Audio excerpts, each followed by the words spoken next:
bergerak berbagi untuk negeri, guru penggerak majukan pendidikan, guru penggerak menghamba pada murid, kreatif rancang pembelajaran, hargai potensi, tingkatkan prestasi, lahirkan profil pelajar Pancasila.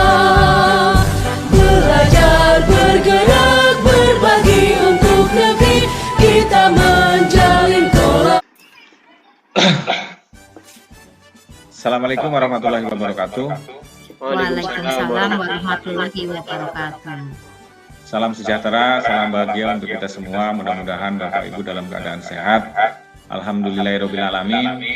Kita masih diberi kesehatan dan masih bisa bertatap muka walaupun dalam keadaan daring. Baik Bapak Ibu sekalian, dalam kesempatan ini saya sebagai pengamat dalam kegiatan coaching kali ini, saya hanya akan menguatkan beberapa kompetensi kegiatan yang model dalam TIR. Yang pertama adalah yang harus dikuatkan oleh Bapak Ibu sekalian adalah kompetensi present atau kehadiran. Yang kedua adalah kehadiran aktif, yang ketiga adalah pengajuan pertanyaan berbobot. Jadi ini adalah kompetensi yang harus dimiliki oleh Bapak Ibu sekalian. Tolong nanti bisa diperhatikan dengan baik-baik sehingga jalannya coaching ini berjalan dengan lancar tanpa halangan apapun. Mudah-mudahan Bapak Ibu bisa melakukan hal tersebut sehingga model coaching Tirta ini berjalan dengan lancar. Yang pertama saya persilahkan untuk kegiatan coaching ini dari Pak Wahyono sebagai coach dan Bu Dani. Waktu dan tempat saya persilahkan, monggo. Assalamualaikum Bu Dani. Waalaikumsalam warahmatullahi wabarakatuh. Pak Wahyono. Bagaimana kabarnya Bu? Alhamdulillah sehat. Gimana Pak Wahyono, sehat kan? Alhamdulillah Bu. Sebenarnya saya ada perlu sama Ibu kalau Ibu ada waktu luang. Oh ya, nggak apa-apa Pak. Kebetulan jam ini saya sedang tidak mengajar, ada guru agama budaya di kelas, jadi saya kebetulan jamnya kosong. Gimana Pak Wahyono? Begini saja Bu ya, saya mau curhat tentang masalah saya. Jadi saya itu masih bingung apa yang harus saya lakukan terkait dengan siswa saya di kelas. Seperti itu Bu. Tadi bagaimana sih Pak? Ada siswa kelas 4 pindahan, ini pindahan dari sekolah lain. Kemarin waktu awal masuk kan ada anak pindah, 2 kakak beradik, satu kelas 3 satu kelas 4. Namun untuk yang kelas 4 ini masih kurang kemampuannya dalam membaca loh. Seperti itu Bu. Terkait anak tersebut ada kelas 3 dan kelas 4. Yang bermasalah itu tadi yang di kelas 4 ya. Nah, terkait hal membaca, sebenarnya kalau membaca itu harusnya kemampuan di kelas bawah ya Pak. Karena kan kalau kelas 4 itu seharusnya dikategorikan anak sudah bisa atau sudah mampu membaca. Kalau mungkin itu kalau kelas 1, 2 permasalahan yang umum, tapi kalau di kelas 4 kayaknya ini mandan luar biasa permasalahan yang dihadapi Pak Wahyono. Mengapa Pak Wahyono ini bisa langsung mengatakan bahwa anak itu sulit dalam hal membaca? Apakah setelah pindahan beberapa hari Pak Wahyono benar-benar sudah mengamati betul anak tersebut? Sudah Bu, jadi memang untuk kegiatan rutin bagi saya ketika awal masuk pembelajaran itu pasti saya tak cek dari anak itu membaca, menulis dan berhitung. Nah kebetulan pas anak ini itu huruf saja masih beberapa ada yang belum tahu, ada yang belum kenal huruf. Seperti itu Bu. Sebenarnya awal-awal semester saya itu sudah berusaha untuk membimbing, memberikan waktu yang Misalkan pas istirahat saya minta waktu 5 menit 10 menit untuk membaca menggunakan iSem. Yang iSem itu loh, yang cara membacanya, tapi yang untuk anak-anak gitu. Nggih. Oh, begitu nih Pak.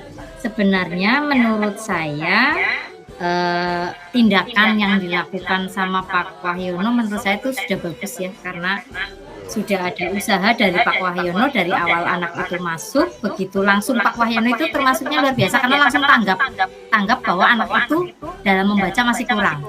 Terus jenengan langsung bergerak dengan mengadakan pelatihan membaca seperti yang anak-anak pelatihan membaca itu sudah bagus Pak gitu ya.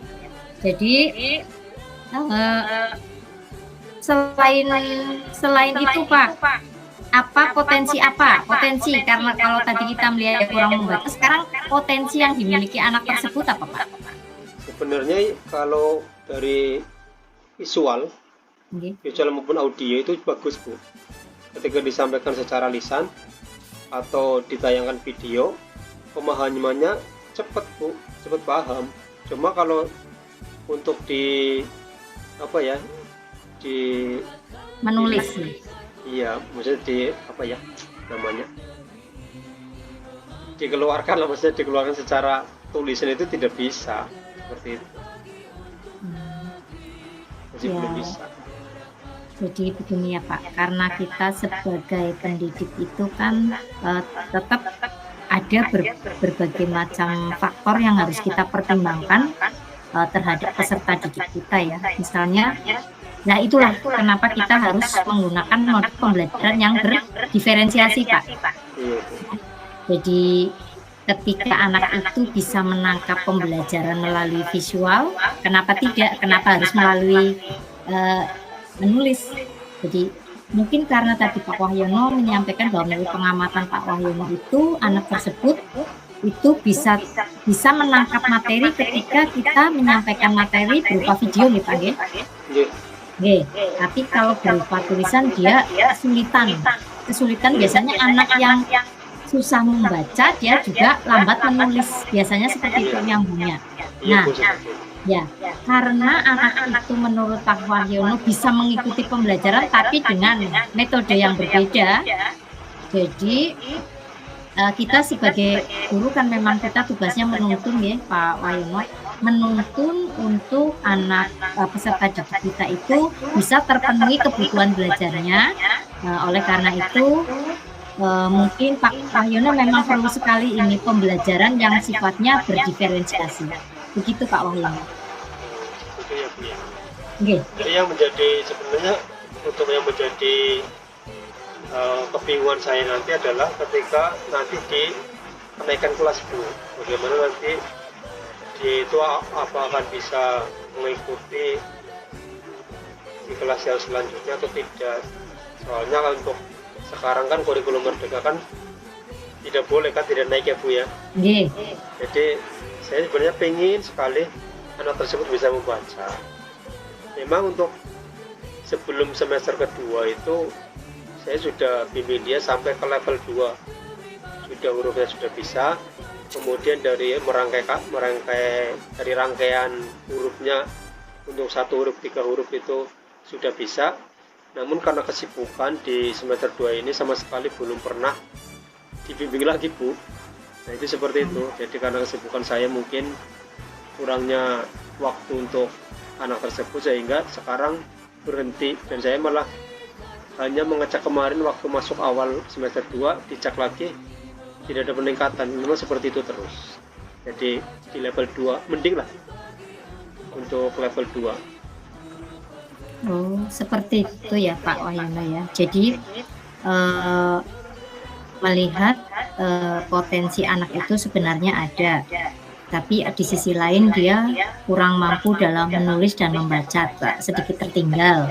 Nah, oleh karena ini merupakan tugas dan kewajiban kita sebagai guru untuk membawa anak itu berhasil, apalagi kurikulum merdeka, maka kita harus benar-benar Pak ini kerja keras kita Pak.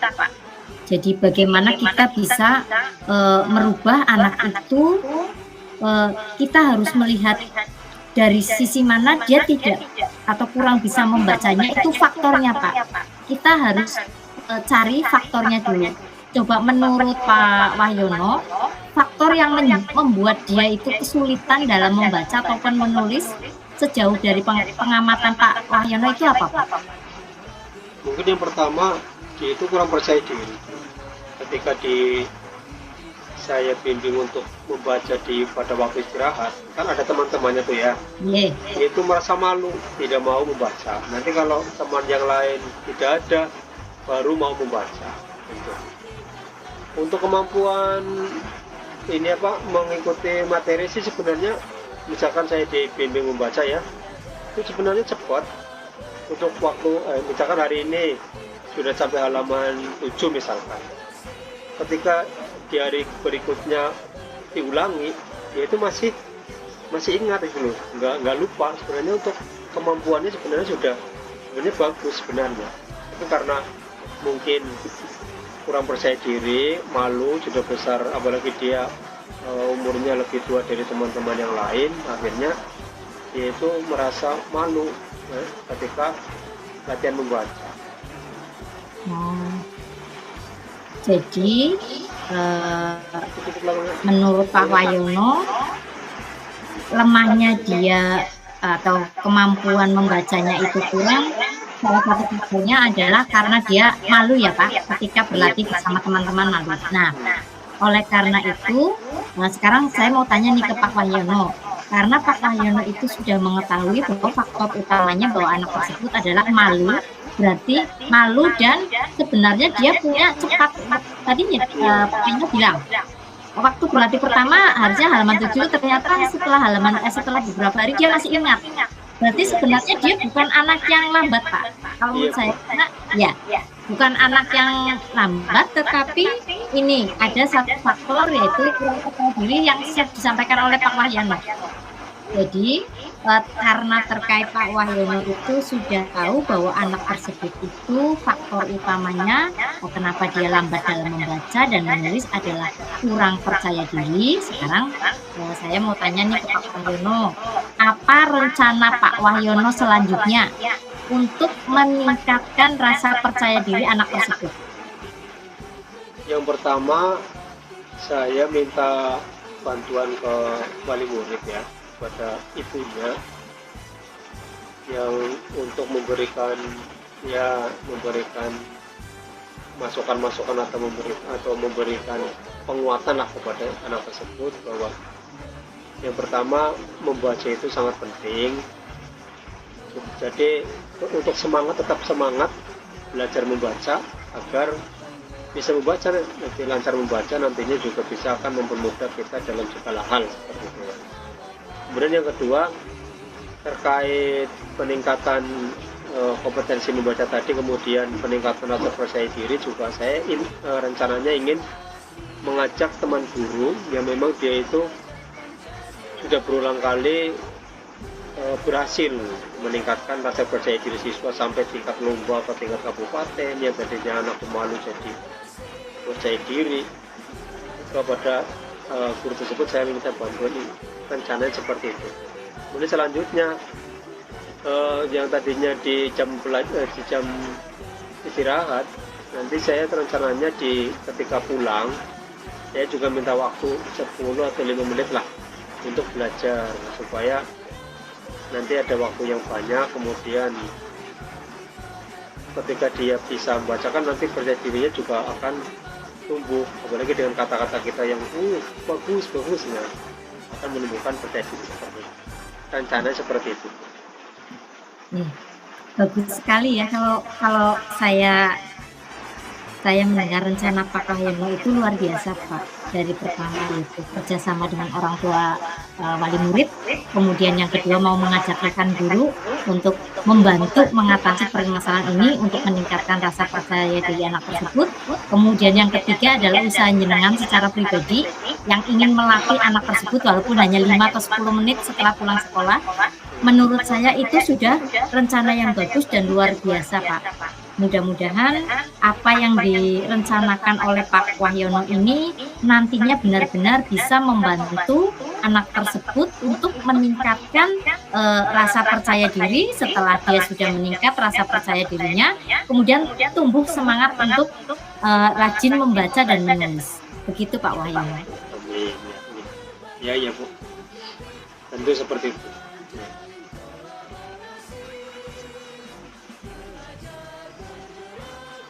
Kemudian selanjutnya Pak Wahyono, kalau misalnya anak tersebut itu tadi sudah sebenarnya Pak Wahyono itu sebenarnya sudah mencoba melatih ya Pak ya, sudah mencoba melatih, sudah ada, cuma ini rencana berikutnya mau lebih dari yang sebelumnya gitu ya. Ketika anak itu bersungguh-sungguh, artinya anak itu benar-benar aktif dengan apa yang direncanakan Pak Wahyono, saya rasa insya Allah ini akan berhasil Pak, menurut saya. Ya mudah-mudahan Bu, ya, seperti itulah, mudah-mudahan.